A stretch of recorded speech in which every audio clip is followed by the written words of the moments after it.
Efésios 2, versículo 19 diz assim: assim, já não sois estrangeiros e peregrinos, mas concidadão dos santos, e sois da família de Deus, edificados sobre os fundamentos dos apóstolos e dos profetas, sendo Ele mesmo, Cristo Jesus, a pedra angular. Vamos parar aqui. Meus irmãos, então, presta atenção, está comigo? Meus irmãos, eu tenho queimado com uma mensagem ultimamente, e eu quero compartilhar ela da maneira mais breve, mas eu não quero ser apenas uma máquina falando com você, eu quero comunicar com você, amém? Então fica comigo, não vou demorar muito não. Não sei o que Jesus vai fazer, mas eu não vou demorar. Aí você vê com o chefe, amém? Mas eu me converti no meio da adoração. Na verdade eu fui parar na igreja porque minha banda tinha acabado. Eu estava triste que minha banda tinha acabado e eu percebi, eu sou de uma igreja, eu sou de uma cidade de 100 mil habitantes. Então na minha cidade tinha pouca banda e eu descobri que todo domingo as pessoas cantavam na igreja. E eu falei para minha mãe: mãe, arruma um lugar para eu cantar na missa. E ao mesmo tempo pedi para o pastor na frente da minha casa para eu também arrumar um lugar para eu cantar na igreja dele. Bom, o pastor foi mais esperto, me fisgou primeiro e falou assim: começa a vir no culto de sábado, que é o culto de jovens, que eu talvez te deixe tocar em algum momento. Na época eu tocava baixo e cantava na minha banda, achava super legal, falava: todo mundo toca guitarra, eu vou tocar baixo e cantar. Hoje eu toco guitarra e canto, aleluia. É assim. Mas então, e aí, nessa igreja tinha 5, 6 jovens, todo sábado lá, assíduo. Era muito grande a igreja, como você pode perceber. E eu me converti, a minha conversão aconteceu durante o louvor. Então a minha pastora estava ministrando, e ela estava ministrando uma música do Atos de Adoração, aquela música: amada minha, eu morreria de novo naquela cruz. E naquele dia eu entendi, fez sentido para mim. Jesus morreu por mim. Agora, irmãos, meus primeiros anos de crente, eles não foram marcados, na verdade, minha história como cristão não foi marcada apenas, entende o que eu vou falar, tá? Não foi marcada apenas pela pregação da cruz, mas eu recebi um combo. Eu não sei o que aconteceu comigo, mas veio um combo junto. E esse combo se chama avivamento. E eu vim de uma cidade, como eu disse, a minha cidade, para vocês terem noção, a minha mãe mora na frente de uma igreja. E essa igreja da minha cidade, na frente da casa da minha mãe, não conhece direito minhas músicas.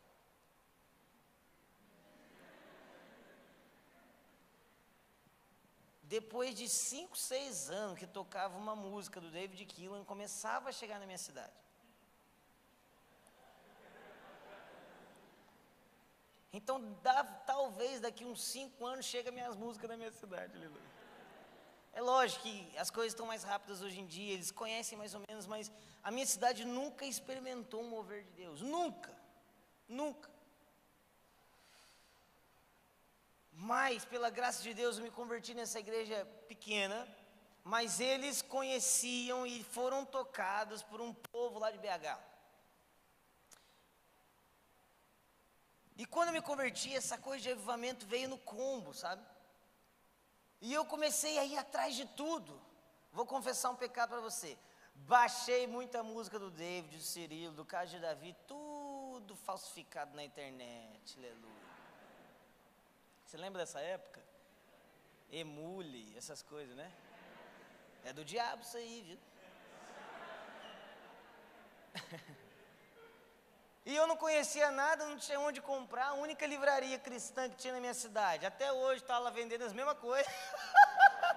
Esses dias eu passei lá na frente, olhei bem para a cara dela assim, para ver se ela, né?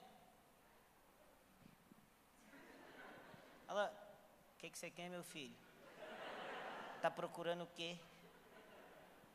Gente, eu tenho 2 livros lançados, eu sou daquela cidade, não tem um livrinho meu vendendo lá. Ah, deixa pra lá. Amém. A única livraria cristã que tinha... Ai, tá transmitindo online? Tá online? Não, né? Tá, então nessa parte vocês cortam. Aí na hora que eu falar que pode voltar, vocês voltam, tá bem?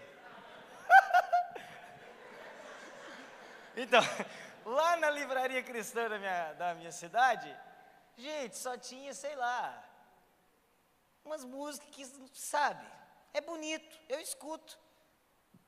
Mas você tá entendendo o que eu tô falando? Não tem o timba, não tem o catapitfor, você tá entendendo? Não tem a força.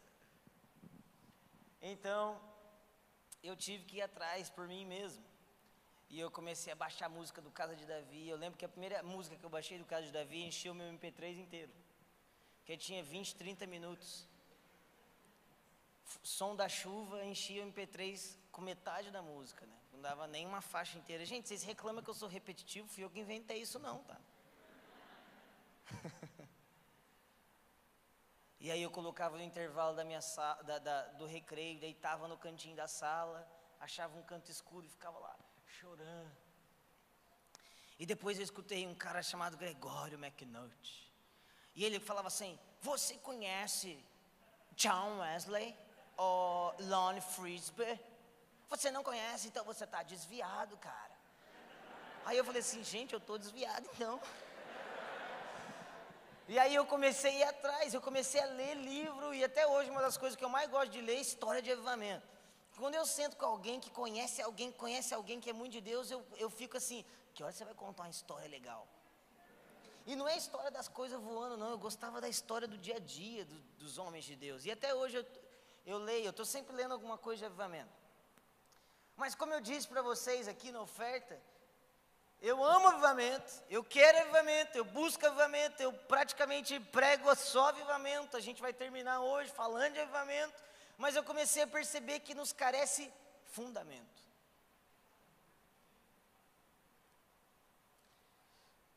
Gente, coisas muito básicas. Você tá pronto? Gente, eu sou fofinho assim, eu faço você rir, mas eu sou meio duro. Mas a gente é feliz, né? Vocês estão felizes? Então tá bom. Meus irmãos, meus amigos ao mesmo tempo, vocês viram? Meus amigos, mas amém. Sou acelerado, aleluia. Quando a glória baixa, a unção, aí eu fico acelerado de novo. Vocês vão ver que conforme eu vou ficando ungido de novo, eu vou ficando calminho. Vocês vão perceber isso, vocês vão lembrar. Lembrei que eu ia falar. Meus irmãos, coisas simples.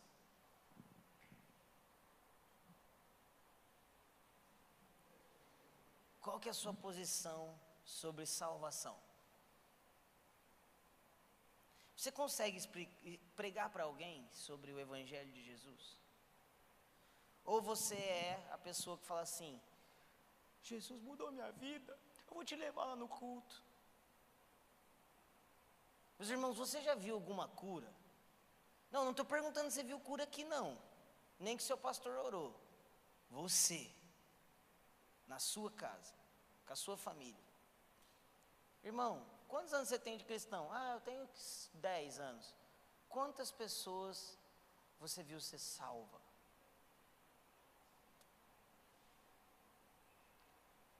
Não, porque ide por todo mundo, pregar o evangelho a toda criatura, fazer discípulos. Ok, você não pregou a toda criatura, mas tá bom. Quantos discípulos você fez? Mas eu não estou falando de discipulado que alguém te ordenou a discipular alguém. Eu estou falando de discípulo mesmo, aquela pessoa que olhou para você e disse assim, eu quero me parecer com esse alguém porque ele se parece com Jesus. Ou então, expulsai os demônios, isso também está na grande comissão. Quantos demônios você já viu ir embora pela sua mão? Vamos falar mais. Qual que é a sua posição sobre a segunda vinda de Jesus? O chip é a vacina? Meus irmãos, eu vou falar uma coisa. Se o chip é alguma coisa, é o chip da TIM, acredita em mim. Se for para ser do diabo, é o chip da TIM. Eu já tive isso aí, não é bom não. Vocês cortam isso aí de novo para não ter processo. Vocês estão entendendo o que eu estou falando, irmãos? Você está comigo aqui? E a gente começa a acreditar num tanto de coisa. está feliz? Nos carece fundamento, irmãos. Agora preste atenção numa coisa. Nós temos uma origem, nós temos um DNA. E nós temos um propósito. Amém? Sim? Efésios 2, versículo 19 e 20, que a gente acabou de ler, diz o seguinte: nós não somos mais forasteiros, mas nós somos da família de Deus. Fala comigo, família de Deus. Então qual que é o meu DNA? Família de Deus. Então qual é o DNA da igreja, irmãos? Família de Deus. Se a igreja é uma família, logo ela não tem membros, ela tem filhos. Amém? Logo ela não tem números, ela tem irmãos. Então, se a igreja é uma família, eu sou um filho. Vamos lá, alguém. E eu estou queimando para voltar a pregar as coisas simples, gente. Você acredita disso? Por quê? Porque a Bíblia diz o seguinte: nos últimos dias eu derramarei do meu espírito sobre toda a carne. Meus irmãos, é profetizado, não por alguém top não, pelas escrituras, que os últimos dias da igreja serão os dias mais gloriosos de todos. Meus irmãos, se você olha para Azusa e você diz assim: meu Deus, olha o que foi Azusa, ou olha o que foi BH, meu irmão, quando você olhar para as escrituras, você vai se assustar com o que virá. Você está comigo? Agora você vai se assustar que o Espírito Santo que desce sobre toda a carne, em Romanos 8 é descrito como Espírito de adoção. Então o Espírito Santo, irmãos, ele não apenas me faz rodar no chão, mas ele me faz filho de Deus. Agora, irmãos, o que significa ser filho de Deus? Meus irmãos, sabe o que o Espírito de adoção faz numa igreja? Ele acaba com a comparação. Ele acaba com a competição. O espírito de adoção, ele é contrário ao espírito de orfandade. Vamos lá, alguém. O espírito de adoção, ele acaba com o sentimento que é em mim de eu preciso fazer para me provar.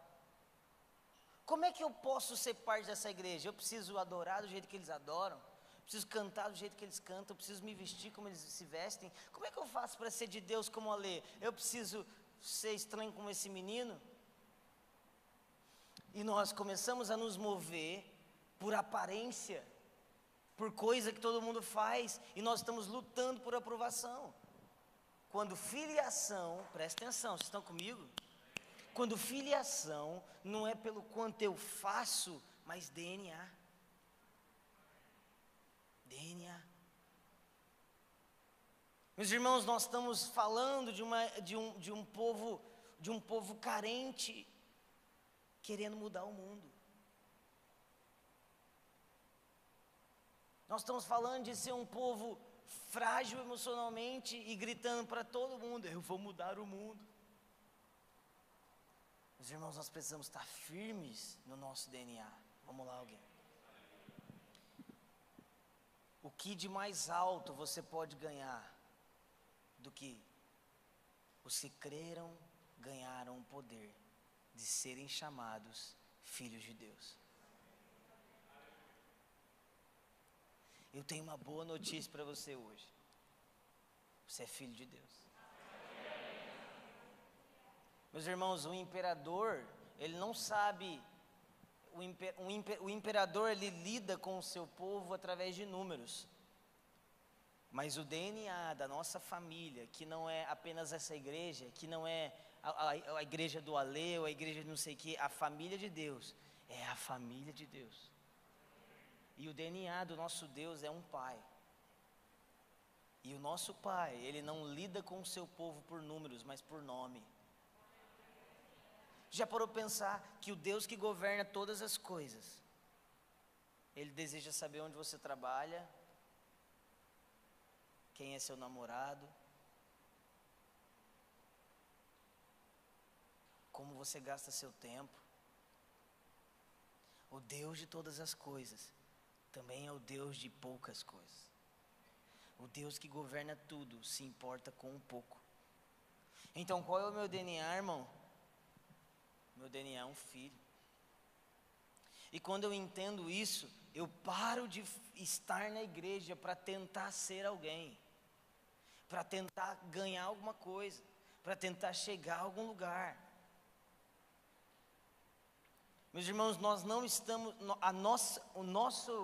a nossa caminhada com Cristo, ela não começa de um lugar de dívida. A nossa caminhada com Cristo começa num lugar onde Cristo salvou e redimiu e perdoou os nossos pecados. Então você não caminha para ser filho no final. Você foi feito filho e agora você caminha. Sim ou não? Agora, qual é o meu propósito?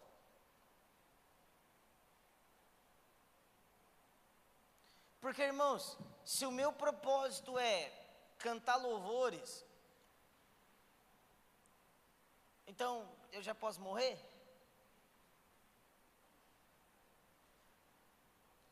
Se o seu propósito é escrever um livro, então quando você escrever o livro eu posso te matar? Se o seu propósito é virar pastor, quando você virar pastor, a gente pode te matar também? Você está comigo, gente? Existe um propósito muito maior. Existe um privilégio muito superior. Leia. Meus amigos, deixa eu te falar uma coisa. Sabe o que sustenta o cristão? O que sustenta o cristão é que ele tem um fundamento futuro. Como assim, Alê? Nós somos o único povo da terra que tem esperança no futuro. Por quê? Em breve ele virá. Então, se eu prego para você que você é filho de Deus, presta atenção, você está comigo? Se eu fico aqui para você todo domingo, você é filho de Deus, a graça te salvou. Ninguém tem problema com essa mensagem, irmãos. E sabe qual é a outra mensagem que ninguém tem problema com ela? Você vai para a eternidade. Vai ficar fortão, vai vestir branco. Agora, esse não é o meu propósito. Meu propósito não é ir para o céu, gente. As Escrituras não apresentam o propósito da igreja como ir para o céu. As Escrituras apresentam o propósito da igreja como o dia em que habitaremos com Ele e Ele conosco para todo sempre. Ou seja, o propósito da igreja é se tornar o povo que Deus deseja. Vamos lá. Eu não sei se você está entendendo, pelo menos 2. A gente já sentiu Deus no louvor, pelo menos uns 3 tem que entender o que eu estou falando aqui. Não cantamos Carpinteiro e Yeshua.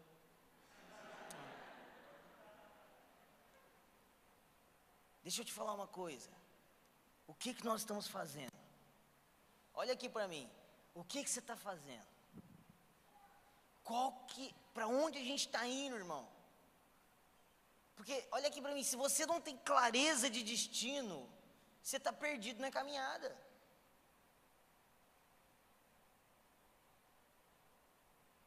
Aí a gente fica de transição em transição, de chave virando em chave virando, de fogo em fogo, de conferência em conferência. E a gente fala assim, meu Deus, mas nunca vira.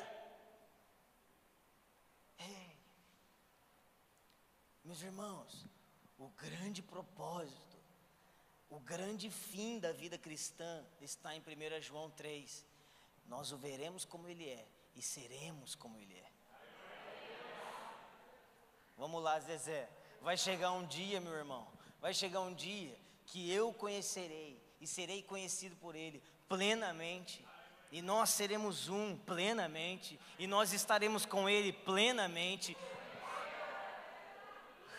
E Abacuque diz, e toda a terra será cheia da sua glória.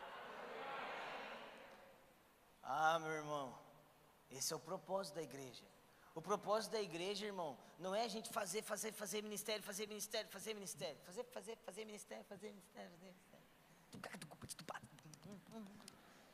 Você está entendendo o que eu estou falando? Não é esse, irmãos. O propósito da igreja. Nós estamos amadurecendo os filhos. Os filhos estão fazendo parte de uma família e essa família está amadurecendo. E essa família está prosseguindo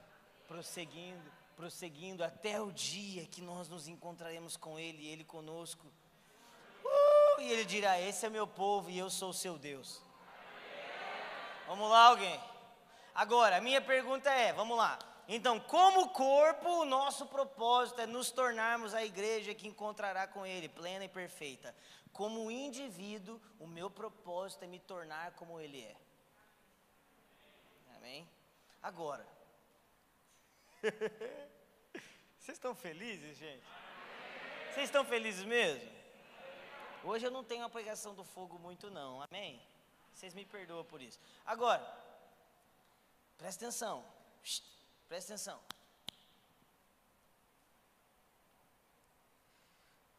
Existem duas coisas que precisam fluir numa igreja: o amor fraternal e o amor paternal. O amor fraterno nos faz crescer como comunidade. O amor fraterno destrói a competição. Vamos lá, alguém? O amor fraterno nos faz inchar, nos faz continuarmos juntos. Mas o que o amor paternal faz? Dá destino. Então, qual que é o seu nome aqui de azul? Larissa. Então, Larissa, sabe o que acontece muito que eu percebo? Eu, sei lá, começo a discipular, eu e minha esposa começo a discipular, não sei o que, blá, blá, blá, blá, blá, blá. 5 anos depois, a Larissa tá aí, tá legal, sabe a Bíblia, não peca assim, né, igual pecava antes, de vez em quando, mas não peca, não. É bonitinha. Vai na cela, eu não sei como é que você chama aqui, vai na igreja, tá dando fruto. Mas você olha para lá, é Larissa, né? Olha para Larissa e você fala assim: nossa, mas cadê a vida?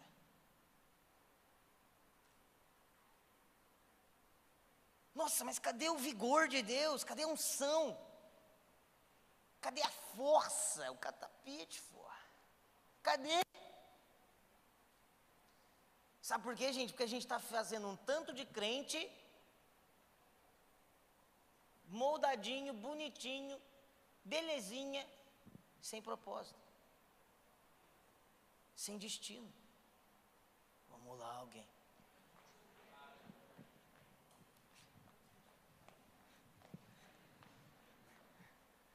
Vamos lá, alguém. Meus irmãos, existiram 2 reis em Israel. Um era Davi, o outro era Saul. Saul era o irmão que chegou na igreja cheio de carrapicho, foi cuidado, foi tratado, foi abençoado, foi ordenado, foi não sei o quê, e virou rei. Gente, qual que é o problema de Saul? Nenhum. Como assim ele? Nenhum. Ele cumpriu o processo.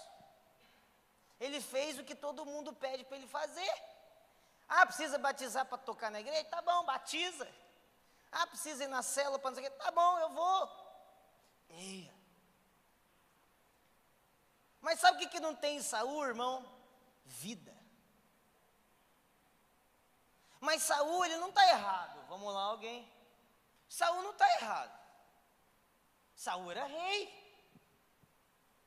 E o próprio Davi disse: eu não vou tocar no ungido do Senhor. Por quê? Porque ele chegou lá, porque ele tinha que estar lá.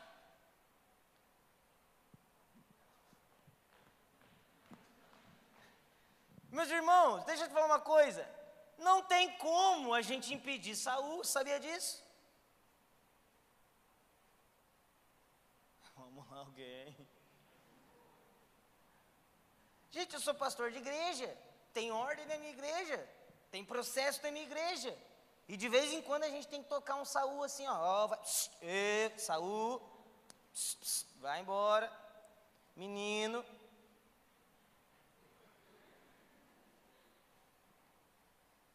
Agora, quem é Davi, Larissa? Quem é Davi? Davi também é um homem fiel aos processos. Também é um homem que cuidou e pastoreou das ovelhinhas do papai. Só que Davi tinha que Saul não tinha? Vida. achei meu servo Davi, e com santo óleo o ungi. Deixa eu te falar uma coisa. Olha aqui para mim. Qual é o seu propósito? Ok, eu falei do propósito macro, eu falei do seu propósito eterno. Agora, onde você se encaixa no plano de Deus? Vamos lá, ok? Nós temos gastado tempo demais para nos tornarmos bons cristãos. Gente, um dia chegaram para... Sabia que John Wesley e George Whitefield, 2 pregadores de rua da Inglaterra, foram expulsos da igreja local deles, literalmente. Olha aqui, eu não estou querendo gerar rebelde não, tá bom? Mas, uma vez perguntaram, o Leonard Ravenhill, um outro pregador, dando uma entrevista, falou assim... O cara perguntou assim, Leonard, você sabe que John Wesley foi expulso, né? Aí o Leonard virou assim para o cara e disse assim, eu sei, qual que é o nome do pastor que expulsou ele mesmo? Aí o repórter disse, não sei. Aí o Leonard, eu também não, mas eu sei o nome de John Wesley.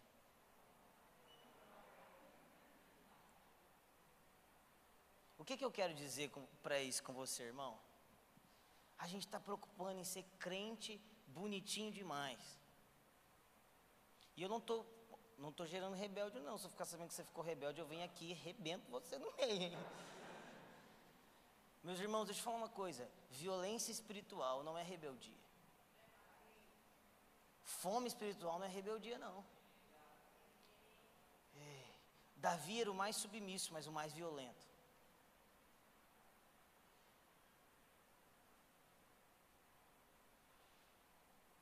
Nós carecemos de fundamento e nós carecemos de propósito, de entendimento para onde a gente está indo.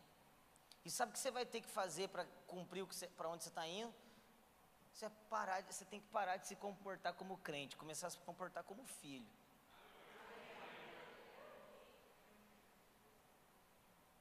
Você está muito bonitinho, está muito arrumadinho, está muito belezinha.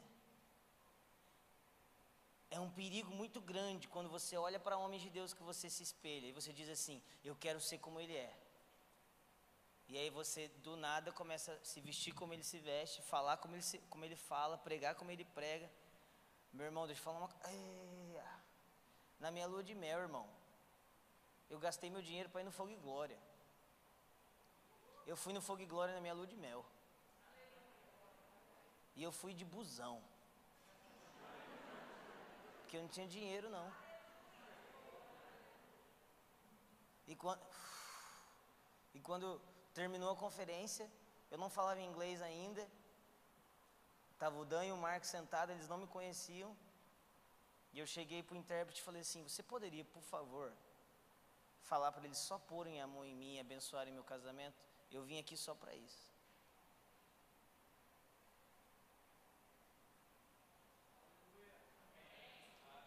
Fome não é um sentimento bonito. Avivamento não é romântico, irmão. Você precisa saber quem você é em Cristo. Você precisa saber o propósito eterno de Deus. E você precisa entender que existe um processo. Existe um processo. Amém? Eu tenho muito para falar sobre isso. Eu fiz uma série de 3 semanas na minha igreja só falando sobre isso. Tenho tanto para lhe falar, mas com as palavras não sei dizer. Mas eu quero terminar falando rapidinho com vocês sobre fome.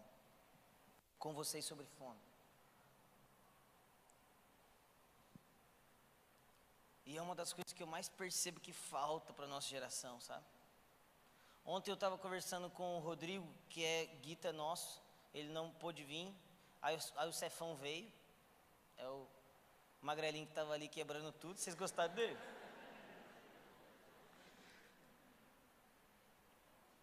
E eu estava conversando com ele aí, e ele estava me dizendo, ele é do subúrbio do Rio de Janeiro, um lugar chamado São João de Meriti, a Baixada lá.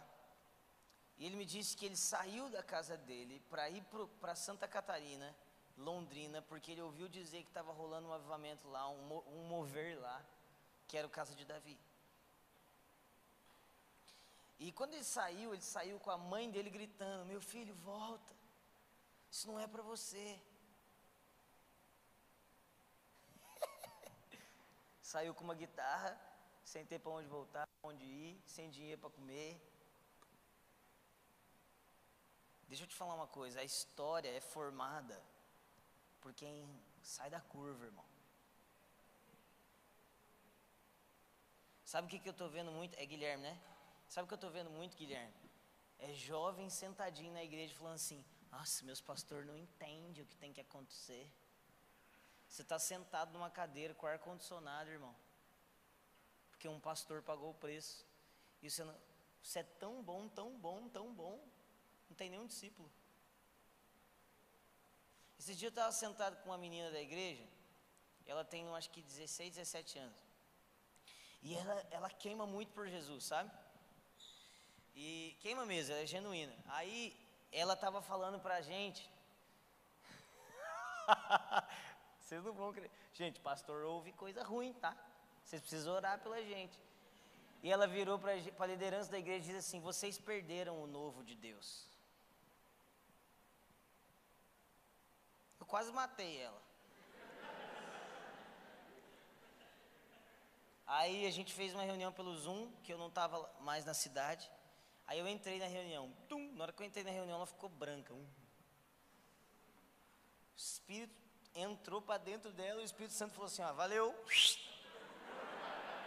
Saía com você. A boca dela começou a ficar branca. Aí eu virei para ela e disse, fulana,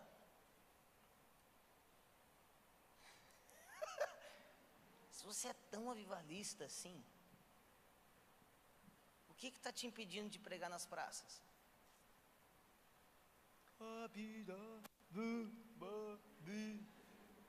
Eu comecei a pregar nas praças, ninguém me falou que é para pregar nas praças não, fulana.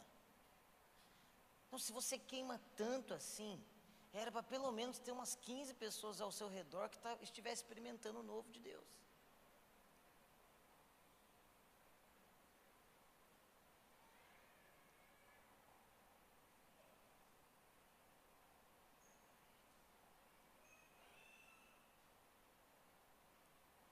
Meus irmãos, as escrituras dizem, toda terra se encherá do conhecimento da glória de Deus. Você já parou para pensar em toda a terra?